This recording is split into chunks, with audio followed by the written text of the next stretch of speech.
네, 오늘은 기도의 용사 여호수아에 대해서 살펴보도록 하겠습니다. 여호수아는 젊었을 때부터 기도의 사람이었습니다. 여호수아는 모세의 보좌관이었죠. 모세가 십계명을 받으러 시내산에 올라갔을 때에 여호수아는 함께 올라가서 산 중턱에서 모세를 기다리는 중에 40일 동안 거기서 혼자 기도하고 있었던 것이죠. 그리고 모세가 회막에서 하나님을 만나고 있을 때도 그는 회막 밖에서 기도하고 있었습니다. 모세가 회막을 떠나고 난 다음에도 여호수아는 여전히 남아서 기도했습니다. 그 모습에 대해서 출애굽기 33장 11절에는 이렇게 말씀하고 있죠. 모세가 진으로 돌아가도 눈의 아들이며 모세의 젊은 부관인 여호수아는 장막을 떠나지 않았다. 여호수아가 장막을 떠나지 않았다 하는 이 말은 거기서 기도하고 있었다는 것입니다. 여호수아는 이렇게 모세 못지않게 기도하는 사람이었습니다. 오히려 모세보다 더 많은 그런 기도를 한 사람이라고도 할 수도 있습니다. 늘 하나님 앞에 기도하면서 하나님의 뜻을 물었습니다. 그리고 여호수아서에 나오는 말씀에 보면 여호수아가 하나님 앞에 기도했다 하는 그 말들이 엄청나게 많이 나와 있습니다. 그리고 또 하나님께서 여호수아에게 말씀하시는 그 말씀도 역시 많이 나와 있습니다. 여호수아가 이렇게 하나님 앞에 늘 기도해 왔기 때문에 결정적인 순간에 하나님의 뜻에 꼭 맞는 위대한 기도를 드릴 수 있었던 것입니다. 어떤 기도를 했습니까? 오늘 본문에 나오는 대로 태양아 기브온 위에 머물러라, 달아 아얄론 골짜기에 머물러라 하는 그런 기도, 이것까지도 응답이 되었습니다. 이런 기도를 가리켜서 선포 기도라고 하는 것입니다. 이와 같은 엄청난 기도를 하고 또 기도의 응답을 받은 여호수아에 대해서 오늘은 좀 살펴보고자 합니다. 먼저 여호수아는 하나님의 약속의 말씀을 들었습니다. 8절 말씀입니다. 우리 다 같이 읽어볼까요? 시작. 그때에 주님께서 여호수아에게 말씀하셨다. 그들을 두려워하지 말아라. 내가 그들을 내 손에 넘겨주었다.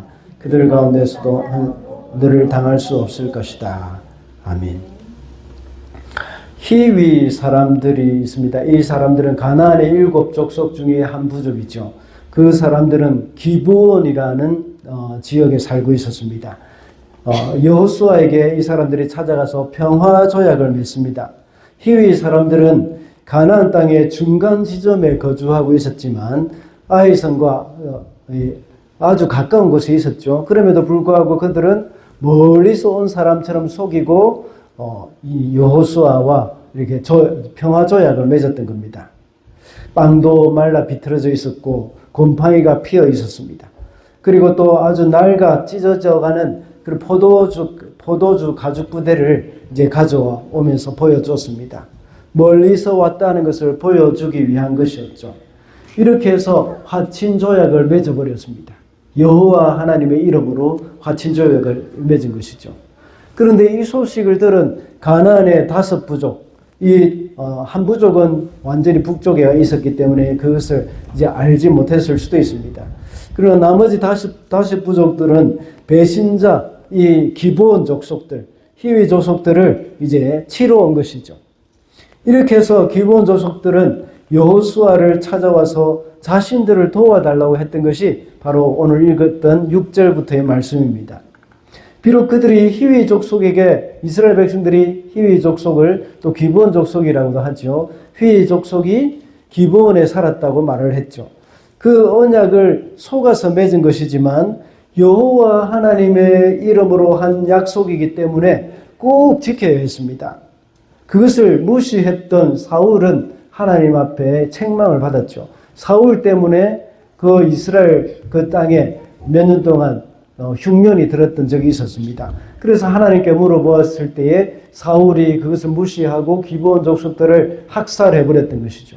그것 때문에 이 하나님의 징계가 있었던 겁니다. 그와 같이 비록 그들이 속아서 한 언약이라고 하더라도 하나님의 이름으로 하는 언약이기 때문에 반드시 지켜야 하는 것입니다. 이렇게 해서 기브온 족속들이 여호수아를 찾아와서 자신들을 도와달라고 요청을 했습니다. 비록 그들이 이렇게 언약을 속여서 맺긴 했지만 여호수아는 이것을 존중하면서 지키기 위해 도와주러 갔습니다. 도움을 주기 위해서 길갈에서 기브온으로 올라갔습니다. 이때 하나님은 여호수아에게 말씀하셨죠. 방금 읽은 8절의 말씀과 같이 두려워하지 말라고 하시고 그 전쟁 가운데 함께 해주겠다고 약속하십니다. 여호수아는 이런 상황 가운데서 하나님의 말씀을 들었습니다. 하나님은 항상 여호수아에게 말씀해 오셨습니다. 오늘날도 우리에게도 말씀을 하십니다. 하나님의 사람들은 이렇게 늘 하나님의 말씀을 들어야 합니다.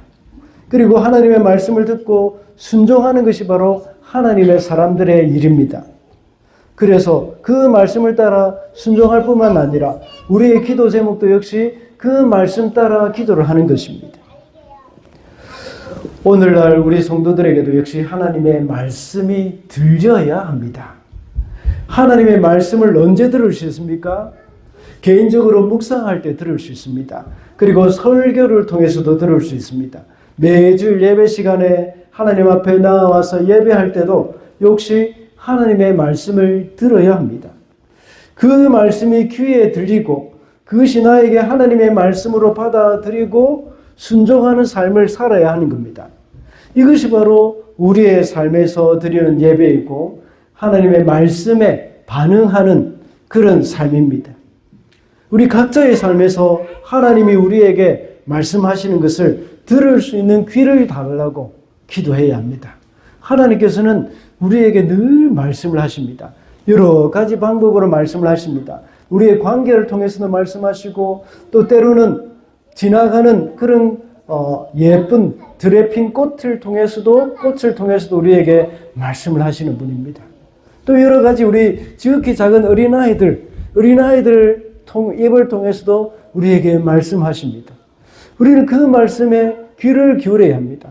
우리의 영의 귀를 열고 있을 때에 하나님께서는 우리에게 하나님께서 하시는 말씀을 우리는 들을 수가 있습니다. 이것은 귀가 닫혔다고, 육신의 귀가 막혔다고 해서 못 듣는 것이 아닙니다. 하나님께서 하시는 말씀은 우리의 육신의 귀로 들을 수 있는 것도 아니요, 우리의 육신의 눈으로도 볼 수 있는 것도 아닙니다. 하나님 앞에 열려 있다면, 마음이 열려 있다면, 영이 열려 있다면 언제든지 하나님이 말씀하시는 것을 우리는 들을 수가 있습니다. 우리는 또한 매일 말씀을 묵상하면서 하나님이 나에게 무슨 말씀을 하시는지 그것을 잘 들어야 합니다. 기도하면서 하나님이 우리에게 무슨 말씀을 하시는지 이것을 들어야 합니다. 이게 하나님의 말씀이 들리지 않을 때에 우리는 자꾸 하나님과 멀어지게 되고 하나님과 관계없는 그런 일에 자꾸 힘을 쓰게 되어집니다. 이렇게 우리가 하나님의 말씀을 듣고 말씀 가운데 말씀을 따라 살아갈 때 하나님은 우리를 통해서 영광을 받으십니다. 그리고 그 말씀대로 사는 우리를 바꾸어 주시고 우리를 하나님의 백성으로 삼아 주실 뿐만 아니라 우리의 삶을 고치시고 치유해 주시는 겁니다. 이것이 바로 하나님의 말씀이 귀에 들리는 사람들에게 임하는 복입니다. 하나님의 말씀을 듣고 그것을 기억하고 우리의 삶에서 순종하는 삶을 살 때 우리의 인생은 치유가 일어납니다. 말씀의 능력을 맛보게 되는 것입니다. 제가 선교단체 사역을 할 때에 훈련을 받을 때였습니다. 그때는 부모님으로부터 많은 거절감을 당하기도 했고 예수 믿는 것 때문에 참 아버지로부터 많은 상처가 있었습니다. 아버지와의 관계도 굉장히 좋지 못했고 그런 가운데 참 하나님 앞에 예배하는 가운데 굉장히 참 은혜가 와닿기도 하는데 참 하나님의 그 따뜻한 성품과 사랑이 내 마음 가운데 가득해서 그것을 이렇게 저희 마음을 만져주시지만 그래도 그것이 이상하게도 자꾸만 내 마음속에 받아들일 수가 없는 거예요. 그래서 왜 그런가 하고 기도하는 중에 깨닫게 해주셨습니다. 그냥 아버지와의 관계 때문에 그렇다는 거죠. 아버지의 사랑이 나에게 그대로 이렇게 이해되어지지 않았기 때문이었습니다. 그래서 이사야서 49장의 말씀이 생각이 났습니다. 그 말씀을 읽어볼 때에 이런 내용이 있었습니다. 어미가 어찌 그 젖먹는 자식을 잊어버릴 수 있겠느냐. 혹시 어미가 잊을지라도 나는 너를 잊지 않겠다 하면서 내가 내 이름을 내 손바닥에 새겼다. 그 말씀을 들으면서 저는 완전히 하나님 앞에 깨어졌습니다. 그래서 내 마음 가운데 하나님의 사랑이 그대로 흘러들어오는 것을 느끼게 되었습니다. 그래서 얼마나 그 자리에서 울었는지 모릅니다. 통곡을 하면서 울면서 그 하나님의 사랑을 그대로 맛보게 되어졌던 것이죠. 그러면서 아버지와의 관계도 회복이 되어졌고, 그리고 부모님의 사랑, 그것을 통해서 하나님께서 그대로 우리에게 사랑을 정해 주신다 하는 것을 깨달으면서 참 내 마음에 하나하나 그것이 치유가 일어나게 되었고 고침을 받게 되었던 그러한 적이 있었습니다. 우리도 하나님의 말씀을 들을 때에 우리의 영혼이 살아나게 되고, 또한 우리의 하나님의 말씀을 들을 때에 우리는 주님께 영광스러운 그런 삶을 살아갈 수가 있는 겁니다. 다음으로 여호수아는 하나님이 행하시는 것을 보았습니다. 11절 말씀입니다. 우리 다 같이 읽어볼까요? 시작. 그들이 이스라엘 군대 앞에서 도망하여 벳호론의 내리막길에 이르렀을 때에 주님께서 여기서부터 아세가에 이르기까지 하늘에서 그들에게 큰 우박을 퍼부으셨으므로 많은 사람이 죽었다. 우박으로 죽은 자가 이스라엘 자손의 칼에 찔려서 죽은 자보다 더 많았다. 여호수아는 하나님의 약속의 말씀을 듣고 길갈에서 밤새도록 올라가서 기브온까지 올라갔습니다. 거기서 연합군을 공격했습니다. 많은 연합군들이 죽었죠. 연합군들은 도망하여서 벳호론 비탈까지 내려갈 때에 하나님이 하늘에서 큰 우박덩이를 내리게 하셨습니다. 그때의 연합군들은 그 우박에 맞아서 죽었습니다. 하나님이 우박을 내리셨을 때에 이스라엘 백성들은 아무도 그 우박에 맞지 않았지만 가나안의 연합군들은 그 우박에 맞았던 것입니다. 그때 그 우박에 맞아서 죽은 사람이 어떻게 얼마나 됐다고 했습니까? 칼에 맞아서 죽은 사람들보다 더 많았다 하고 나와 있습니다. 이 일은 하나님이 이스라엘 백성들을 위해서 기적을 행하신 것입니다. 첫 번째 대지에서는 여호수아가 하나님의 약속의 말씀을 들었다고 나와 있습니다. 그런데 방금 읽은 11절에서는 하나님이 행하시는 것을 여호수아가 보았습니다. 하나님이 이스라엘 백성들을 위해서 행하신 놀라운 일들을 보게 되었던 겁니다. 하나님은 지금도 우리를 위해서 놀라운 일을 행하고 계십니다. 우리가 영의 눈을 뜨지 않으면 그것을 알 수도 없고 깨달을 수도 없습니다. 우박에 내려서 가나안의 연합군들이 그 우박에 맞아 죽었다는 것은 그것은 우연이라고 생각할 수도 있을 것입니다. 그러나 우리 일상에서 우연이라고 넘어가 버리면 하나님이 행하시는 것을 우리는 볼 수도 없습니다. 여호수아가 우박이 내려서 그 많은 적군들이 다 죽는 것을 보면서 우연히 그렇게 했다 하는 것을 생각했다면 그런 하나님이 행하시는 것을 보지 못했습니다. 우리가 기도하는 가운데 우리의 삶을 바라볼 때 하나님이 우리에게 어떻게 응답하시는지 분명히 알 수 있을 때가 참 많습니다. 우리가 하나님이 행하시는 놀라운 기적을 보지 못하는 것은 하나님이 우리 속에 기적을 가져다 주지 않기 때문이 아닙니다. 우리의 영적인 감각이 너무나도 무디어져 있기 때문입니다. 우리가 길을 가다가도 예상치 못한 도움을 받을 때가 있지 않습니까? 그때도 역시 하나님이 행하시는 일입니다. 중요한 순간에 누군가를 통해서 들어오는 도움들, 그리고 마음이 지쳐서 힘이 들 때에 누군가가 던져주는 그 작은 격려의 말 한마디, 이것이 기적이 되어서 우리를 살리게 되는 것이죠.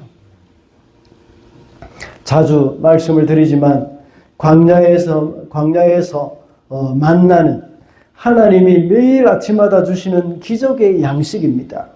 그것이 매일 아침마다 내리다 보니까 이스라엘 백성들은 그것에 대해서 감사를 몰랐습니다. 그래서 이 박한 식물을 우리가 싫어하노라 하면서 불평하고 원망했지 않습니까? 그러나 그 만나를 지금 우리가 볼 때에 그것을 생각해 보십시다. 이것은 기적의 이 음식이지 않습니까? 하나님이 주신 기적의 양식입니다. 지금 아침마다 떠오르는 그 태양을 보면서 이것이 기적이라고 생각하는 사람들이 몇 명이나 되겠습니까? 우리는 일상생활에서 우리의 영적인 눈을 열어서 우리를 위해서 베풀어 주시는 그 기적, 그 하나님이 우리를 위해서 베풀어 주시는 이 기적, 이것을 우리가 보아야 합니다.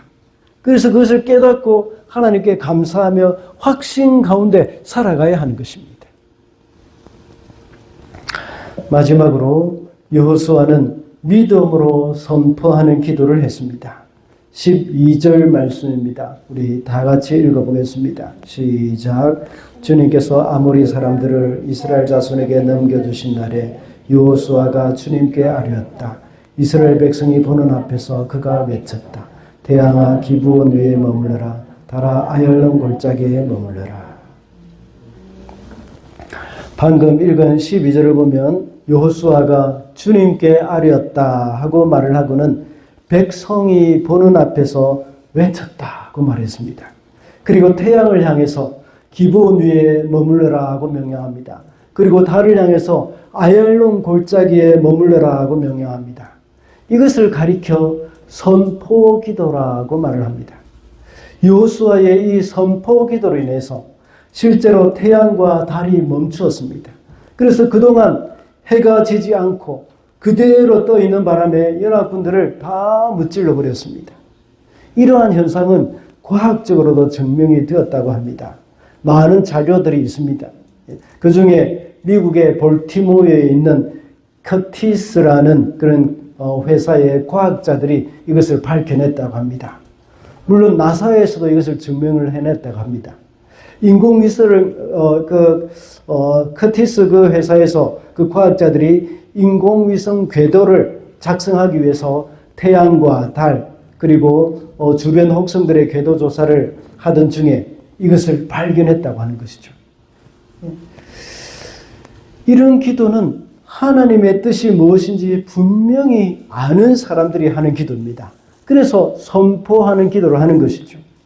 이스라엘 백성들이 가나안 연합군을 다 무찔러야 하는데 여호수아가 보니 이 전쟁이 해가 질 때까지 끝이 나지 않을 것 같았습니다. 만약 해가 지게 되면 도망하는 그 적군이 모두 도망가서 숨어버리게 되겠죠. 그러면 또 한 성씩 다 찾아다니면서 전쟁을 치러야 합니다. 그래 되면 얼마나 전쟁이 더 길어지겠습니까? 그런데 하나님이 이렇게 좋은 기회를 주신 것은 이 연합군들을 다 무찌르기를 원하시기 때문이라는 것을 그는 확신했습니다. 어떻게 그것을 알았을까요? 여기에 대해서 언젠가 한번 설교를 한 적이 있습니다. 여호수아가 실수로 기브온 사람들과 평화조약을 맺긴 했지만 하나님은 여호수아의 그 실수를 이용해서 더 놀랍고 큰 일을 행하신 것입니다. 그래서 이번에 더 큰 승리의 기회를 주신 것이죠. 이스라엘 백성들이 일일이 다 각 성을 찾아가면서 치르고 또 길고 지루한 이런 전쟁을 치러야 할 필요가 없도록 다 모아주신 것입니다. 연합군을 한꺼번에 다 모아주신 것이죠. 그래서 그 기회에 완전히 다 멸해버릴 그 계획을 분명히 여호수아는 깨닫게 된 겁니다. 그래서 하나님께서 여호수아에게 말씀하신 대로 두려워하지 말라. 내가 이 모든 것을 다 너에게 붙이겠다 하는 말씀. 그리고 또 우박을 보내어 주셔서 기적적으로 그들을 다 무찔러 주신 그 하나님이 보여주신 그 기적. 이런 것들을 여호수아가 알 때에 이것조차도 이제 이 모든 남아있는 이 잔당들을 다 무찌르는 것, 이것이 바로 하나님의 뜻이라는 것을 분명히 알았습니다. 이렇게 여호수아가 하나님의 뜻을 분명히 알고 선포의 기도를 했을 때 하나님은 여호수아의 기도를 들으시고 태양과 달을 멈추셨습니다. 엄청난 기적을 행하신 것이죠. 또한 하나님은 여호수아에게 약속하신 것이 있습니다. 이렇게 여호수아의 엄청난 기도를 들으심으로 인해서 내가 모세와 함께 있는 것과 같이 너와도 함께 한다는 것을 이 백성들이 보고 알게 해주겠다 하고 말씀하셨지 않습니까? 이 약속의 말씀을 지금 이 태양을 멈추고 달을 멈추게 하는 이 일을 통하여서 이루어 주신 것입니다. 이 모세보다 훨씬 더 큰 기적이지 않습니까? 태양이 멈추고 달이 멈췄다는 겁니다. 이것이 거의 이 과학자들의 말에 의하면 23시간 이상이 멈춰져 있다는 것이죠. 그 오랜 시간 동안 멈춰져 있다는 것은 정말 기적 중의 기적입니다. 전무후무한 기적이죠. 이러한 기적을 보고 이스라엘 백성들이 어떻게 생각하겠습니까? 지금까지 모세를 거의 엄청난 위대한 지도자로 섬기고 있다가 인정하고 있다가 이제 여호수아가 다음 세대의 이제 지도자로 세워졌을 때에 이러한 것을 보면서 마침내 여호수아도 역시 하나님이 세운 위대한 지도자이구나 하는 생각을 가지면서 이 정복 전쟁을 성공적으로 이루어 갈 수 있었던 것이죠. 이 전쟁으로 인해서 대적들은 더 이상 도망가거나 숨지 못하고 이스라엘 백성들에 의해서 멸망되었습니다. 하나님은 우리에게 기도라는 특권을 주셨습니다. 여호수아도 역시 갑자기 이런 기도의 용사가 된 것이 아닙니다. 그는 평생 기도의 사람으로 살았습니다. 그런 기도의 삶이 오늘 본문과 같은 그런 엄청난 기도 응답을 받게 하는 원동력이 되었던 것입니다. 기도는 하나님을 설득시키는 것이 아니라고 했습니다. 기도를 통해서 내 뜻을 내려놓고 하나님의 뜻을 따르는 것입니다. 태양이 머물고 달이 머무는 것은 그런 말도 안 되는 일도 역시 하나님의 뜻이라는 것을 알 때에 담대히 기도하며 선포할 수 있는 것입니다. 하나님은 이렇게 기도를 통하여서 우리에게 승리를 주신다는 것을 기억해야 하겠습니다. 우리는 이런 선포 기도를 많이 하고 있습니다. 이미 찬양 중에 경배와 찬양 중에 곡 중에 그 경배와 찬양으로 하는 그 곡, 이런 곡들 중에 대부분이 다 이런 선포 기도를 곡으로 만들어서 한 것입니다. 그 외에 우리는 찬양곡이 아니라 우리 스스로도 이런 선포의 기도를 할 수 있습니다. 우리가 심히 낙심되고 침체되어 있을 때 우리는 선포 기도를 할 수 있죠. 시편에도 나와 있지 않습니까? 내 영혼아 어찌하여 낙마하고 있느냐? 너는 하나님만을 바라라 하면서 선포하는 겁니다. 내 영혼을 향해서 선포하는 것입니다. 여호수아가 태양과 달을 향해서 선포했던 것처럼 우리는 우리의 낙심에 빠져있는 우리의 영혼을 향해서 선포하면서 기도하는 것입니다.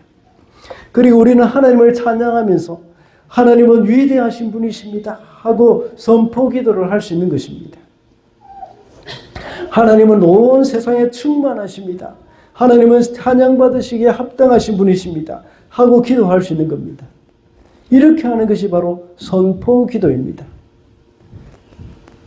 우리가 여러분들 한번 해볼까요?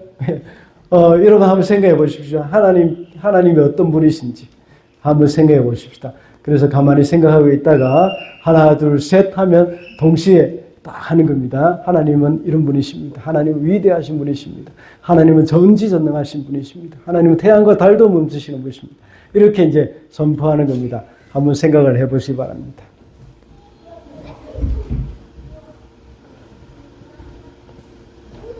네. 더 필요합니까, 시간? 네. 저는 마이크 내리고 하겠습니다. 자, 하나, 둘, 셋. 하나님은 우리의 아버지십니다. 할렐루야. 예. 여호수아가 이렇게 확신을 가지고 이런 선포의 기도를 할 수 있었던 이유가 무엇일까요? 무조건 자신이 원하는 대로 그렇게 선포하면 그 되는 것일까요? 로또 사놓고 로또 1등으로 당첨될지어다 이렇게 하면 될까요? 예, 우리는 하나님의 뜻을 바로 알아야 합니다. 선포 기도는 내가 원하는 대로 선포의 기도를 하는 것이 아닙니다. 여호수아는 기도의 사람이었다고 했습니다. 그는 평생을 기도하면서 살아온 사람이었습니다. 그리고 첫 번째 대지에서 제가 말씀을 드렸던 바와 같이 그는 하나님의 약속의 말씀을 들었기 때문입니다. 그리고 하나님의 약속의 말씀을 통해서 하나님의 뜻을 알았던 것이죠. 그리고 두 번째 대지에서 말씀을 드린 대로 하나님이 약속하신 대로 행하시는 것을 보았습니다. 이렇게 확실하게 듣고 본 것을 믿는 자들이 이런 놀라운 선포의 기도를 할 수 있게 되는 것입니다. 우리 성도들의 삶에 있어서도 역시 늘 하나님의 말씀을 들을 수 있게 해달라고 기도해야 하겠습니다. 그리고 날마다 우리의 일상의 삶에서 하나님이 행하시는 것을 볼 수 있도록 영의 눈을 열어달라고 기도해야 하겠습니다. 그래서 우리도 확신을 가지고 선포의 기도를 하면서 하나님의 뜻을 이 땅에서 이루어가는 도구로 쓰임받는 저와 여러분이 되시기를 바랍니다. 기도하겠습니다.